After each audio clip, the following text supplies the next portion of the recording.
Captain Fearbeard's steely blue eyes shone with excitement as the bow of HMS Albatross sliced through the cool blue waters of the River Nile. When the mighty pyramid came into view, the gentleman explorer clutched the rigging, slapped his thigh, and turned to his cabin boy Sam in delight. "There's adventure out there," cried Fearbeard, sniffing the air. "I can smell it." "I think that's my cheese and onion sandwich, sir," said Sam, tucking his lunch back into his pocket. "Sorry about that." "No matter," said Fearbeard, his chin whiskers wafting majestically in the Egyptian breeze. "Adventure often smells like a cheese and onion sandwich. Come, we must prepare for danger." Fearbeard turned and stalked down the deck of the ship to his private quarters. Sam scurried close behind. Captain Horatio Fearbeard was the bravest explorer in all of Queen Victoria's empire. 10-year-old Sam Lickspittle was, as Fearbeard so often told him, lucky enough to be his trusted cabin boy. Together they had braved the wailing weasels of Timbuktu, the vampire vipers of deepest darkest Borneo, and the ninja grannies of Berwick-upon-Tweed. Now they were about to embark upon their most dangerous adventure yet, a journey to the pyramids of Egypt in quest for hidden treasure. "Only pack the essentials," ordered Fearbeard, as Sam busied himself with a rucksack. "Anti-poison serum, a penknife, and a packet of custard cream biscuits in case we stop for tea." Fearbeard loved custard cream biscuits almost as much as he loved adventure itself, and Sam dutifully shoved them into his bag. He was about to pack a book he'd been reading when Fearbeard stopped him. "What's that?" asked Fearbeard. "I said only pack the essentials." Sam showed him the book. "It's about ancient Egyptian hieroglyphs," he explained. "I thought it might come in useful." "We won't be needing that," chuckled Fearbeard, tossing the book into a corner. "Hieroglyphs indeed." Sam heaved the rucksack onto his shoulders and followed Fearbeard through the door. The River Nile shimmered in the sunlight as Fearbeard's ragtag crew assembled on the deck. Fearbeard gave them a smart salute and turned towards the gangplank. "We'll be back with treasure by tea-time," he said, marching down the plank. "No dawdling, Sam. Adventure awaits." On the banks of the Nile, Fearbeard gave a local guide a gold sovereign in return for 2 camels. Fearbeard huffed and puffed as he struggled to scramble onto the camel's back. Sam gave the captain a shove and then nimbly hopped onto his own camel with ease. "Nobody likes a show-off," mumbled Fearbeard, the heat of the Egyptian sun making his whiskers wilt. "I think your camel's angry with you," he said. "Why'd you say that?" asked Sam. "Because he's got the hump," laughed Fearbeard, slapping his thigh with delight. "The hump! Get it? 'Cause he's a camel!" Sam laughed along. He always found it best to laugh at Fearbeard's terrible jokes rather than suffer the terrible sulk that followed if he didn't. When they arrived at the entrance to the pyramid, the guide helped them both down, and Fearbeard studied the tunnel opening with an expert eye. "I warn you," said the guide, "do not enter this pyramid. It is cursed." Fearbeard's eyes narrowed.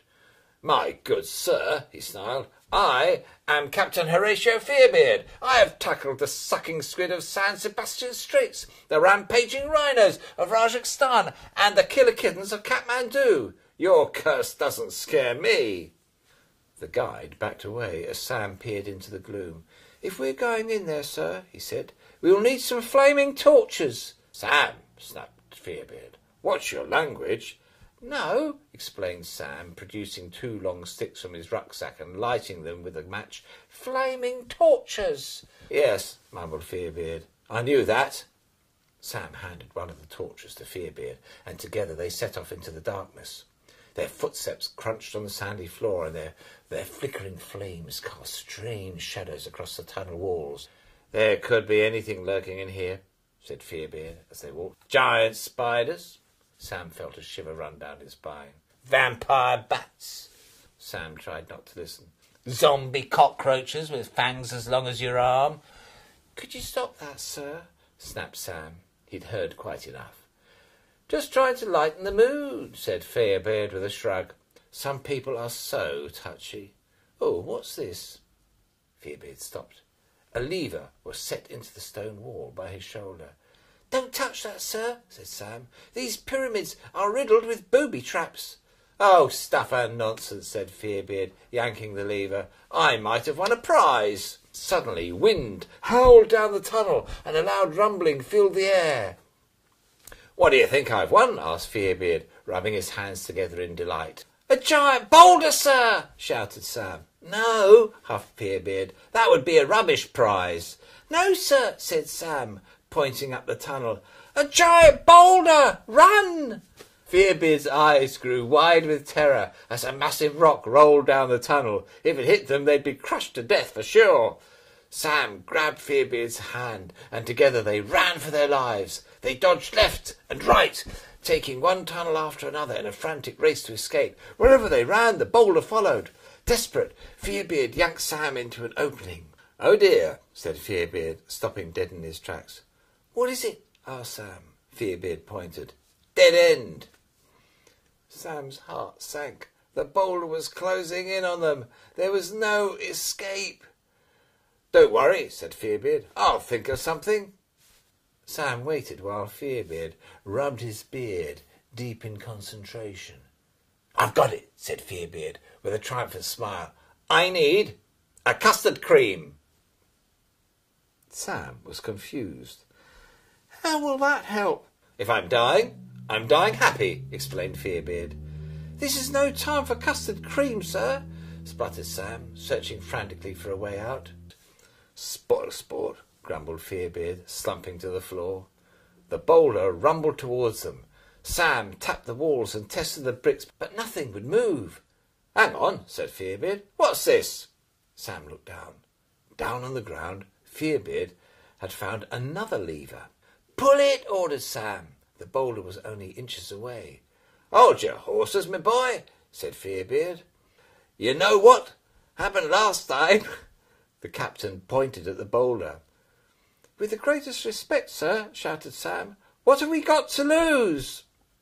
Fearbeard nodded, yanked the lever, and to their surprise, the left-hand wall slid open.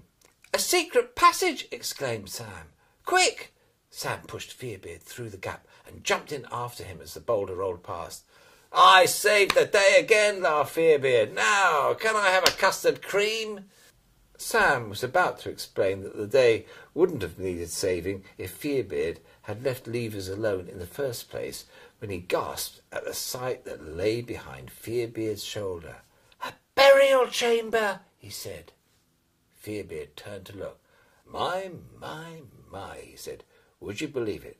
I've done it again. The room on the other side of the secret passage was filled with treasure, and at the heart of it all was a solid gold sarcophagus covered in jewels and mysterious hieroglyphs. How are we going to get this lot back to the ship? Said Sam. My dear boy, chuckled Fearbeard, plonking himself down on a golden throne. We are not. You are. I'll hold the flaming torches while you get busy. Start with the sarcophagus. Sam's heart sank as he looked at the sarcophagus and the piles of treasure. This was going to take ages.